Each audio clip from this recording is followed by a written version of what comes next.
السلام علیکم ورحمۃ اللہ وبرکاتہ۔ بسم اللہ الرحمن الرحیم۔ آج کی ویڈیو میں ہم یہ جانیں گے کہ کیا شب برات کی حقیقت کیا ہے، اور شب برات کو قبروں کی زیارت کا اہتمام کرنا، آتش بازی اور چراغاں کا اہتمام کرنا، روزہ رکھنے کا اہتمام کرنا، کیا یہ ضروری ہے؟ اور کیا مخصوص نماز کا قیام کرنا، صدقہ خیرات کرنا اسی شب برات کو یا اسی ماہ شعبان کو کیا ضروری ہے یا نہیں؟ اس کی حقیقت جاننے کے لیے اس ویڈیو کو اینڈ تک لازمی دیکھیں، اور اس ہماری ویڈیو کو لائک کریں، کمنٹ کریں اور ہمارے چینل کو سبسکرائب کریں۔ حقیقت یہ ہے کہ جن دو چار راتوں کی فضیلت خاص طور پر بیان کی جاتی ہے، ان میں سے ایک شعبان کی 15ویں رات کی فضیلت ہے، جس کو عام طور سے شب برات کہا جاتا ہے۔ ماہ شعبان کے شروع ہوتے ہی مسلم معاشرہ میں شب برات کا چرچا عام ہو جاتا ہے، اور اس مناسبت سے عین اسلامی اعمال کے نام پر رسوم و بدعات اور خرافات کیے جاتے ہیں، اور لوگ ان امور کو اسلامی اعمال جانتے اور مانتے ہیں، جن کا ثبوت نصوص شریعہ سے نہیں ملتا۔ 15ویں شعبان کی شب میں بہت سارے مسلمان جن عقائد و اعمال کو بڑی عقیدت و احترام سے انجام دیتے ہیں اور انہیں اسلامی اعمال سے جوڑتے ہیں، ان تمام اعمال کا شریعت سے کوئی تعلق نہیں، بلکہ ان رسوم و عقائد باطلہ میں سے اکثر پر علماء اسلام نے نکیر کی ہے۔ شب برات سے متعلق رواج پانے والے عقائد اور اعمال میں سے بعض کا اختصار کے ساتھ یہاں جائزہ لیا جا رہا ہے۔ شب برات کی فضیلت میں بہت سی احادیث بیان کی جاتی ہیں، لیکن ایک حدیث کو چھوڑ کر ساری احادیث ضعیف اور موضوع ہیں۔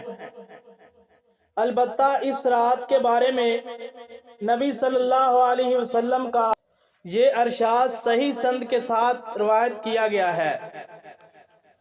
اللہ تبارک و تعالیٰ شعبان کی 15ویں رات کو اپنی مخلوق کی طرف بنظر رحمت دیکھتا ہے، پھر ساری مخلوق کو مشرق اور کینہ پرور کے علاوہ بخش دیتا ہے۔ جبکہ دوسری روایت میں یہ الفاظ مذکورہ ہیں کہ بے شک اللہ تعالیٰ شعبان کی 15ویں رات کو اپنے بندوں پر نظر رحمت ڈالتا ہے، پھر مومنوں کو بخش دیتا ہے اور کافروں کو مہلت دیتا ہے اور کینہ پرور لوگوں کو چھوڑ دیتا ہے، یہاں تک کہ وہ اپنے دلوں کو کینہ سے پاک کر دیں۔ اس حدیث کو شعبان کی 15ویں رات کی فضیلت میں بیان کیا جاتا ہے، لیکن اس میں دوسری راتوں کی بنسبت اس رات کی فضیلت ثابت نہیں ہو، کیونکہ صحیحین کی روایت میں اس سے زیادہ فضیلت ہر رات میں توبہ استغفار کو حاصل ہے، جس سے ثابت ہوا کہ اللہ تعالیٰ کا آسمان دنیا پر نزول ہر رات میں ہوتا ہے، لہٰذا اس حدیث سے 15ویں شعبان کی رات کی فضیلت ثابت نہیں ہوتی۔ نمبر 1، قبروں کی زیارت کا اہتمام کرنا چاہیے یا نہیں؟ شب برات کو ہمارے معاشرہ میں شہر خاموشہ کی عید قرار دے دیا گیا ہے۔ لوگ اس رات میں خصوصی طور پر جماعت در جماعت، پیر و جوان، مرد اور بچے نماز مغرب کے بعد قبروں کی زیارت کا اہتمام کرتے ہیں اور اسے اس رات کا مسنون عمل قرار دیتے ہیں۔ اس مناسبت سے قبرستانوں میں چراغاں اور روشنی کے ساتھ ہی قبروں کی صفائی اور چونا کاری کا بھی اہتمام کیا جاتا ہے۔ قبروں کی زیارت کرنا مشروع عمل ہے، جیسا کہ نبی صلی اللہ علیہ وسلم نے حضرت بریدہ رضی اللہ عنہ کی حدیث میں فرمایا کہ میں نے تم کو پہلے قبروں کی زیارت کرنے سے منع کیا تھا، اب تم لوگوں قبروں کی زیارت کرو۔ اور حضرت ابو ہریرہ رضی اللہ تعالیٰ عنہ کی حدیث میں رسول اللہ صلی اللہ علیہ وسلم نے فرمایا، قبروں کی زیارت کرو اس لیے کہ یہ تمہیں موت یاد دلاتی ہیں۔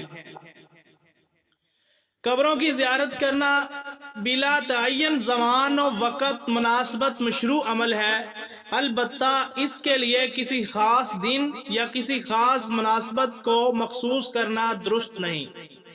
اس رات میں خاص طور پر نماز مغرب کے بعد قبرستان کی خصوصی زیارت کے لیے حضرت عائشہ رضی اللہ تعالی عنہا سے مروی حدیث سے استدلال کرتے ہیں کہ ایک رات رسول اللہ صلی اللہ علیہ وسلم حضرت عائشہ رضی اللہ تعالی عنہما کے وہاں تھے۔ آپ اچانک وہاں سے نکلے، حضرت عائشہ بھی آپ کے پیچھے نکلیں تو کیا دیکھتی ہیں کہ آپ بقیع قبرستان میں تشریف لے گئے۔ رسول اللہ صلی اللہ علیہ وسلم نے انہیں دیکھا تو فرمایا، کیا تمہیں اس بات کا اندیشہ تھا کہ اللہ اور اس کے رسول تم پر ظلم کریں گے؟ عائشہ نے کہا کہ اللہ کے رسول صلی اللہ علیہ وسلم، مجھے یہ شک ہوا تھا کہ شاید آپ کسی اور بیوی کے یہاں چلے گئے۔ تب آپ نے فرمایا، بے شک اللہ تبارک و تعالی شعبان کی 15ویں رات کو آسمان دنیا پر نزول فرماتا ہے، پھر اس سے زیادہ لوگوں کی مغفرت کرتا ہے جتنے بنو کلب کی بکریوں کے بال ہیں۔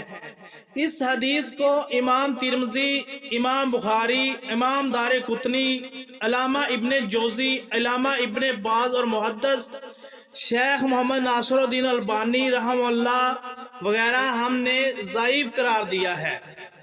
پھر اس سے شب برات میں قبروں کی خصوصی زیارت کی مشروعیت کا ثبوت کیسے حاصل ہوگا، جبکہ رسول اللہ صلی اللہ علیہ وسلم کے بقیع قبرستان میں جانے اور اہل بقیع کے لیے دعائے مغفرت کرنے کا واقعہ حضرت عائشہ رضی اللہ تعالی عنہا سے مروی صحیح حدیث میں مذکور ہے۔ اس کی تفصیل صحیح مسلم وغیرہ میں ہے۔ اس میں شعبان کی 15ویں رات کا کوئی ذکر نہیں۔ اس حدیث میں یہ الفاظ ہیں کہ آپ صلی اللہ علیہ وسلم نے فرمایا، یعنی جب تم نے دیکھا تو اس وقت میرے پاس جبرائیل علیہ السلام آئے تھے، انہوں نے تم سے چھپاتے ہوئے آہستہ سے مجھے پکارا تو میں نے بھی تم سے چھپاتے ہوئے انہیں آہستہ سے جواب دیا، اور تم نے اپنے بعض کپڑے اتارے ہوئے تھے، اس حال میں وہ اندر نہیں آ سکتے تھے۔ میں نے یہ سمجھا کہ تم سو گئی، اس لیے میں نے تجھے جگانا پسند نہ کیا، اور مجھے یہ خوف بھی تھا کہ کہیں تم میرے بغیر وحشت میں نہ مبتلا ہو جاؤ۔ جبرائیل علیہ السلام نے کہا کہ آپ کے رب نے آپ کو حکم کیا ہے کہ آپ اہل بقیع کے پاس آئیں اور ان کے لیے مغفرت کی دعا کریں۔ لہذا ثابت ہوا کہ واقعہ بقیع کا شب برات سے کوئی تعلق نہیں، اور نہ اس کا کسی صحیح حدیث میں ذکر ہے۔ اس لیے ایک ضعیف حدیث کو حجت بنا کر یہ عقیدہ رکھنا درست نہیں کہ اس رات میں قبرستان میں جانا مسنون ہے، بلکہ اس رات میں مروجہ انداز سے قبروں کی زیارت کرنا بدعت ہے، جس سے بچنا چاہیے۔ شب برات کو آتش بازی یا چراغا لگانا کرنا ٹھیک ہے یا نہیں؟ شب برات کے موضوع تہوار پر چراغا اور آتش بازی کو بڑی اہمیت حاصل ہوتی ہے۔ شب برات کی آمد کا اس کے ذریعہ اعلان ہوتا ہے۔ امت محمدیہ اس پر بے دریغ اپنی جائز کمائی کو صرف کرتی ہے اور اسراف و فضول خرچی کا مظاہرہ کر کے شیطان کے بھائی بنتے ہیں، جبکہ حقیقت یہ ہے کہ یہ سراسر ہندوانہ تہوار دیوالی کی نکالی ہے، اور صحیح حدیث میں نبی صلی اللہ علیہ وسلم نے فرمایا، جو کسی قوم کی مشابہت اختیار کرے اس کا شمار اسی قوم سے ہوگا۔ اس غیر اسلامی اور غیر شرعی عمل پر علماء اسلام نے سخت نکیر کی ہے۔ چنانچہ مولانا اشرف علی تھانوی رحمہ اللہ آتش بازی کی شناخت و قباحت کے بیان کرتے ہوئے فرماتے ہیں کہ منجملہ ان رسوم کے ایک آتش بازی ہے، اس میں متعدد خرابیاں ہیں۔ نمبر 1، مال کا ضائع کرنا، جس کا حرام ہونا قرآن مجید میں منصوص ہے۔